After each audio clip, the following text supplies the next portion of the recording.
네, 안녕하세요. 오늘도 건설다방을 찾아주신 여러분 반갑습니다. 오늘은 아주 특별한 장소에서 이렇게 문을 열게 되는데요. 바로 서울책보고입니다. 네, 오늘은 무려 13만여 권의 출판물이 가득한 이 공간에서 건설에 대한 재미난 역사 그리고 미래에 관한 이야기를 나눠보려고 합니다. 오늘 저 많이 긴장도 하고 또 되게 기대에 부푼 마음으로 준비를 해서 왔어요. 다 이유가 있거든요. 바로 우리 건설다방 애청자분들이 직접 찾아와 주셨기 때문입니다. 모두 안녕하세요. 안녕하세요. 저희 셋만 진행하다가 이렇게 많은 분들이 오시니까 북적북적하니까 굉장히 좋은 것 같습니다, 진짜. 맞아요. 게다가 저희 건설다방을 처음 찾아주신 두 분이 있거든요. 이분들 인사 한번 나눠보도록 하겠습니다. 두 분 어서 오세요. 안녕하세요. 네, 자기소개 부탁드려요. 네, 저는 걸그룹 해시태그로 활동을 했었고 지금은 배우를 준비하고 있는 김현지라고 합니다. 잘 네, 부탁드립니다. 현주님 오늘 반갑습니다. 와주셔서 감사합니다. 네, 안녕하세요. 저는 연기하고 있는 한승호라고 합니다. 잘 승호님. 부탁드립니다. 네, 반갑습니다. 일단 우리 현지님과 승호님이 어떻게 이 건설다방에 오늘 찾아주시게 되셨는지가 먼저 궁금하거든요. 네, 저는 이제 유튜브를 볼 때 이제 숨은 그 역사 이야기 찾아보는 걸 굉장히 좋아하는데 우연히 역사가 깃든 시설물 이야기 영상을 보고 네. 건설다방을 구독하게 되었습니다. 또 역사에 관심이 많으시면 네, 우리 많아요. 역사왕 네. 우리 또 썬킴님을 네, 많이 뵙으셨겠네요. 잘 부탁드리겠습니다. 부탁드리겠습니다. 저는 평소에 과학 유튜브를 좀 즐겨보는 편인데요. 네. 그 뇌과학과 연결된 그런 건설 이야기를 좀 재밌게 즐겨봤던 것 같습니다. 네, 뇌과학 편도 굉장히 재밌었죠. 장동선 네. 박사님과 함께 진행을 했었는데 두 분 다 어떻게 보면은 알고리즘에 인도돼서 여기까지 맞아요. 오시게 되신 거네요. 네, 그렇다면 다른 분들도 이 건설이라는 분야를 평소에 어떤 이미지로 느끼실지 굉장히 궁금하거든요. 평소 건설에 대해서 이런 이미지를 가지고 있었다.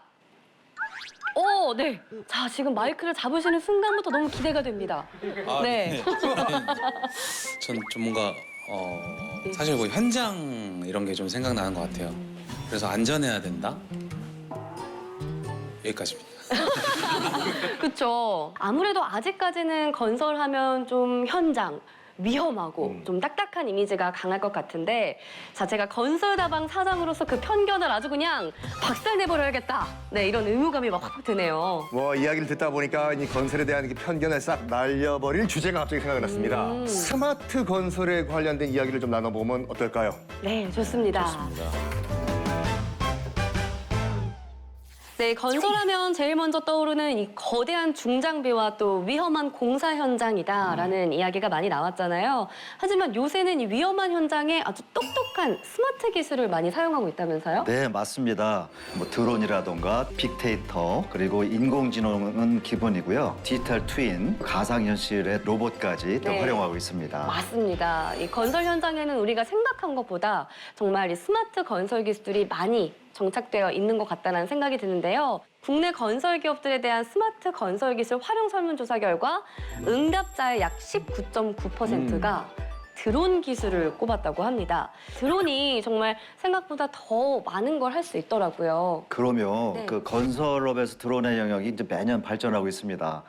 예전에는 길 가면서 여러분들 종종 이게 측량하는 모습 보셨었잖아요. 그 역할을 드론이 이제 하기 시작한 거죠. 네, 맞아요. 저도 뉴스에서 봤거든요, 네. 교수님. 네, 아파트 콘크리트 외벽의 균열과 또 교량 플랜트 구조물 균열까지 조사를 할 수 있다고 합니다. 맞습니다. 이 건설 현장에서 이제 스마트 기술이 활용되는 가장 큰 이유는 무엇인가? 현장의 건설 기술인들의 안전이 가장 중요하기 안전이죠. 때문입니다. 그래서 이제 중장비와 이제 작업자를 이제 분리를 하는 중장비 기술이 많이 이제 이용이 되고 있는데 경기 고양시 일산 테크노밸리 조성공사의 이제 건설 장비 무인화 테스트가 진행되고 있다고 합니다. 그러면 기계에 사람이 없고 기계 혼자 일을 하는 거예요? 그렇죠. 그럼 이제 지구 이 맞은편에서도 할 수 있겠네요. 그러니까 제가 조종하나요? 일산 현장에서 지금 그 기계가 움직이고 있는데 전 뉴욕 맨하탄에서 지금 이야. 조이스틱 하나 가지고 이제 운전할 수가 있는 거죠. 어머, 너무 신기하다. 진짜 놀랍네요. 그러니까 이 무인 카페나 무인 편의점 이런 건 저희가 많이 이용을 하잖아요. 근데 무인 굴착기라고 하니까 진짜 신기합니다. 그런데 이 건설에 도입되고 있는 신장비들 이야기를 나누다 보니까 이런 생각이 들거든요. 과거의 선조들은 건설 장비들을 어떻게 개발하고 또 발전을 시켰는지도 굉장히 궁금해집니다. 그러기 위해서는 우리가 굴착기보다 먼저 개발해야 될 기계가 있어요. 뭐죠? 타임머신. 뾰루룩 타고 과거로 한번 가볼까요? 좋아요. 조선시대 초기만 하더라도 이제 원시적인 방법으로 거리를 쟀어요. 네네. 일단 자나 막대를 가지고 재는 척측법이 있었고 이거는 정말 우리 어렸을 때 많이 했어요. 네. 발자국으로 많이 재는 하지. 보축법. 한 발, 맞아, 두 발, 맞아. 세 발, 네 발. 감독님, 10발 이런 식으로. 이제 언제 이걸 측정을 해요? 이제 발자국 가지고요. 그쵸. 그래가지고 이제 조선 최고의 과학자 장영실 선생을 우리 세종대왕께서 너 명나라 가가지고 뉴 테크놀로지 좀 배워와라. 배워와라. 또 장영실 선생님이 또 그거 아셨어요? 아버지가 중국인이에요. 진짜요? 네, 그래서 고향 갔다 온 거예요.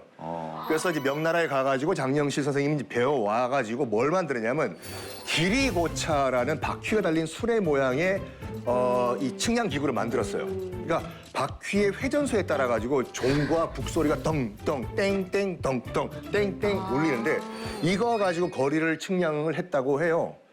그 세종 때는 이제 각 도와 각 읍 간의 거리를 이제 조사해 가지고 지도를 작성하는데 이제 기리고차를 사용했다라고 하고 세종의 아들이죠. 문종 때는 지금의 강남구, 당시만 하더라도 경기도였죠. 거기에 이제 제방공사를 하는데 기리고차를 했다라는 기록이 있습니다. 네, 정확한 수치를 재기 위해서 그때 그 시절에도 건설 장비를 개발을 했던 거네요. 기리고차도 마찬가지고요. 네, 과거에는 수레로 수치를 측정했다면 지금은 더 정확하고 또 더 완벽한 건설을 위해서 인공지능과 빅데이터를 적극 활용하는 거 아니겠어요? 게다가 최근에는 이 시설물을 짓기 위해서는 반드시 인공지능과 또 빅데이터가 필요하다고 하는데 바로 초고층 빌딩, 일명 마천루이거든요. 정말 엄청난 기술이 필요한 시설물인데 세계 최고 높이는 이 아랍에미리트의 부르즈 할리파입니다. 혹시 다녀오신 분 계세요? 전 다녀오는 두 번 그날까지. 갔다 왔습니다. 다녀오셨어요. 역시 교수님, 부럽습니다. 혹시 그럼 두 번째로 높은 빌딩 그것도 다녀오셨나요? 바로 네, 거기도 갔다 왔습니다. 아시죠? 쿠알라룸푸르의 네. 바로 메르데카 118. 이 두 빌딩에는 공통점이 있습니다. 여러분 뭔지 아실까요? 네, 바로 K건설. 바로 우리나라에서 이 가장 높은 건물들을 모두 지었다는 건데 박수 한번 쳐주세요, 여러분. 네, 이 정말 제가 이 메르데카 118 이 빌딩에 대해서 좀 알거든요. 이 올해 초에 말레이시아 수도인 쿠알라룸푸르 중심부에 완공된 빌딩인데 총 118층, 높이 679m의 아주 웅장한 규모를 자랑하는 곳입니다. 초고층 빌딩을 지을 때는 스마트 건설 공법이 훨씬 더 빛을 발하거든요. 대표적인 그 기술에는 그 빌딩 정보 모델링 아마 들어보셨을 거예요. BIM. 네. 원자재 가격을 예측하기 위한 AI 활용도 있습니다. 맞습니다. BIM은 시즌 1에서도 다뤘던 기술이거든요. 저도 좀 알거든요. Building Information Modeling의 약자거든요. 이 BIM이 바로 초고층 빌딩 건설에 많이 쓰이잖아요. 맞아요. BIM은 3차원 정보 모델을 기반으로 시설물의 이제 생애 주기에 거쳐서 발생하는 모든 정보를 통합해서 활용할 수 있는 기법인데요. 시설물의 형상 또 속성 정보를 잘 담아서 디지털로 표현한 그런 모델입니다. 네. 자, 근데 많은 분들이 궁금해하실 것 같거든요. 이 3차원 정보 모델 BIM을 쓰면 대체 뭐가 좋을까? 네, 이런 생각들 해주실 네, 것 그 같아요. 시설물은 이렇게 그 세운다는데 이렇게 끝이 아니고요. 쭉 이제 그 건설이 끝난 다음에도 또 유지 관리처럼 이어나가야 되고 네. 또 문제가 생기면 또 개선도 해야 되고 보강도 해야 됩니다. 그런데 BIM을 활용하면 시설물의 견적은 물론 환경 분석, 유지 보수 또 시뮬레이션까지 모두 가능한 겁니다. 그리고 이제 원자재 가격까지 예측이 가능하다고 하셨잖아요. 그 왜 장 보는 것처럼 장 보는 거? 이 나무가 이렇게 들어가네, 철근 이렇게 들어가네 이렇게 체크하면 되는 거 아닌가요? 김 과장 2층 그 식재료실 옆에 있는 거 가가지고 콘크리트 몇 개 갖고 와. 그렇지. 이런 식으로 언제 800m짜리 지어요. 제 생각이 짧았네요. 아니. 근데 이렇게 큰 프로젝트를 진행하는데 장 보는 것처럼 하시면 안 되죠. 사용될 자재만 계산하는 게 아닙니다. 네. 건설은 오랜 시간 동안 이루어지지 않습니까? 그래서 미래 가격도 우리가 예측을 해봐야 됩니다. 그 미래에 또 가격이 변동이 되잖아요. 그렇네요. 계속 달라지니까. 달라지죠. 네네네. 물가도. 시멘트 한 포대 오늘 10,000원인데 다음 달에 뭐 2만 원 될 수도 있고 어머나. 바뀌잖아요. 그래가지고 원자재 가격 예측에 도입이 되고 있습니다. AI 시스템이. 이 과거에 또 시공을 한 공동주택인 타입별 철근 사용량을 분석해가지고 과거에는 뭐 철근이 이만큼 들었으니까 한 달 후에는 요 정도 들 수가 있겠다라고 미래 예측이 가능하거든요. 그래서 신규 건설에 드는 철근 양도 우리가 지금 계산할 수가 있습니다. 체계적으로 예측하고 또 계획을 할 수 있는 기술이 필요한 분야다라는 생각이 드는데 근데 이 건설 과정이 아니라 이후에 사용할 수 있는 기술은 없을까요? 네, 그 당연히 있지요. 네. 그 바로 SHM, Structural Health Monitoring이라는 기술입니다. 그 일반적으로 이제 건물은 이제 사람이 직접 구조물의 상태를 조사하고 그리고 이상이 발견되면 이제 보수 작업을 수행하게 되는데요. 그런데 이 대형 구조물이라던가 매번 사람이 직접 조사해서 구조적으로 이상 징후를 발견하기가 정말 어려운 측면이 있습니다. 그렇다면 어떤 방법으로 이런 구조물의 이상 징후를 발견할 수 있을까요? 바로 센서 그리고 계측 시스템을 사용하는 건데요. 네. 병원에 가시면 이제 환자 진단을 하는데 네. 사용되는 그런 검사 장비와 이제 같다고 이해를 하시면 됩니다.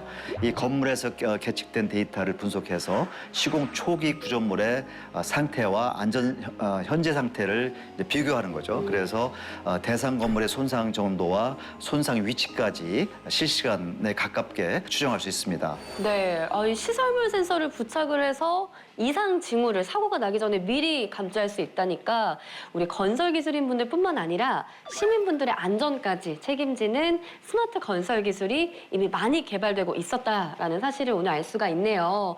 자, 지금까지 건설 중 장비의 다양한 스마트 건설 이야기를 나눠봤는데 어떻게 오늘 자리해주신 분들 건설에 대한 이미지나 생각이 좀 바뀌셨나요? 네. 오, 네네.